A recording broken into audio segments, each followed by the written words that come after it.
Office ಮುಗಿಸ್ಕೊಂಡು ಮನೆಗೆ ಬಂದರೆ ಆ್ಯಮ್ಸ್ಟರ್ಗಳಿರೋ ಬಾಕ್ಸು ಯಾಕೋ ಇವತ್ತು ಡಿಫ್ರೆಂಟಾಗಿ ಕಾಣಿಸ್ತು. ನಾನು ಕವನ ಬರೆಯೋಕ್ಕೆ ಅಂತ ಇಟ್ಟಿರೋ ಬುಕ್ಕು ಆ್ಯಮ್ಸ್ಟರ್ ಬಾಕ್ಸ್ ಮೇಲಿತ್ತು, ಜೊತೆಗೆ ಒಂದು ಎಕ್ಸ್ಟ್ರಾ ಪ್ಲೇವುಡ್ ಬೇರೆ.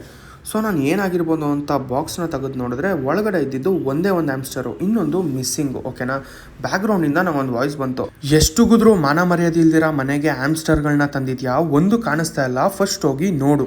ಈ ಮಾತು ಕೇಳ್ತಿದ್ದಂಗೆ ಅಸ್ತಿರೋ ಹುಲಿ ಹೆಂಗೆ ಬೇಟೆನ ಹುಡುಕುತ್ತೋ ಹಂಗೆ ನಾನು ಈ ಆ್ಯಮ್ಸ್ಟರ್ನ ಹುಡುಕೋದಕ್ಕೆ ಸ್ಟಾರ್ಟ್ ಮಾಡಿದೆ.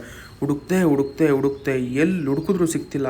ನಾನು ನಮ್ಮ ಮನೇನ ಚಿಕ್ಕದು ಅಂತ ಇದ್ದೆ, ಈ ನನ್ನ ಮಗ ನನಗೆ ನಮ್ಮ ಮನೆ ಎಷ್ಟು ದೊಡ್ಡದು ಅಂತ ತೋರಿಸ್ಕೊಟ್ಟ. ತುಂಬ ಹೊತ್ತು ಹುಡುಕಿದ್ಮೇಲೆ ಕೊನೆಗೂ ರೂಮಲ್ಲಿರೋ ಟೇಬಲ್ ಕೆಳಗಡೆ ಸಿಗ್ದ. ಆ್ಯಂಡ್ ಇವನ್ನ ಕೈಯಲ್ಲಿ ಹಿಡಿಯೋಣ ಅಂದರೆ ಇವನಿಗೆ ಕೈ ಯಾವುದು ಕ್ಯಾರೆಟ್ ಯಾವುದು ಅನ್ನೋ ವ್ಯತ್ಯಾಸ ಗೊತ್ತಿಲ್ಲ, ಕಚ್ತಾನೆ. ಸೊ ನೆಟ್ ಯೂಸ್ ಮಾಡಿಕೊಂಡು ಇವನ್ನ ಹಿಡ್ಕೊಬಂದು ವಾಪಸ್ಸು ಅವನ ಜಾಗಕ್ಕೆ ಹಾಕಿದೆ. ಸ್ವಲ್ಪ ಹೊತ್ತಾದ್ಮೇಲೆ ಆ್ಯಮ್ಸ್ಟರ್ಗಳನ್ನ ನೋಡೋಣ ಅಂತ ಬಾಕ್ಸ್ನ ಈಚೆ ತೆಗೆದ್ರೆ ನನ್ನ ಮನೆಯೆಲ್ಲ ಓಡಾಡಿಸಿ ಸುಸ್ತು ಮಾಡಿ ಅಣ್ಣ ಆರಾಮಾಗಿ ನೀರು ಕುಡಿತಾ ಇದ್ದ. ಸೊ ನನಗಿವಾಗ ಗೊತ್ತಾಯಿತು ಆ್ಯಮ್ಸ್ಟರ್ ಬಾಕ್ಸು ಯಾಕೆ ಇವತ್ತು ಸ್ವಲ್ಪ ಡಿಫ್ರೆಂಟ್ ಆಗಿದೆ ಅಂತ. ಈಗ ನಾನು ಕೂಡ ಈ ಒಂದು ಆ್ಯಮ್ಸ್ಟರ್ ಬಾಕ್ಸ್ ಮೇಲೆ ಪ್ಲೇವುಡ್ ಮತ್ತು ಬುಕ್ನ ಇಟ್ಬಿಟ್ಟು ಯೋಚನೆ ಮಾಡ್ತಾ ಇದ್ದೀನಿ, ಈ ಒಂದು ಆ್ಯಮ್ಸ್ಟರ್ಗಳು ಈಚೆ ಬರದೇ ಇರೋ ಥರ ಏನಾದರೂ ದೇಸಿ ಜುಗಾಡನ್ನ ಮಾಡೋಣ ಅಂತ. ನಿಮ್ಗೇನಾದರೂ ಐಡಿಯಾಸ್ ಇತ್ತು ಅಂದರೆ ಕಮೆಂಟ್ ಹಾಕಿ, ನೆಕ್ಸ್ಟ್ ವೀಡಿಯೋದಲ್ಲಿ ಅದನ್ನ ಟ್ರೈ ಮಾಡುವ.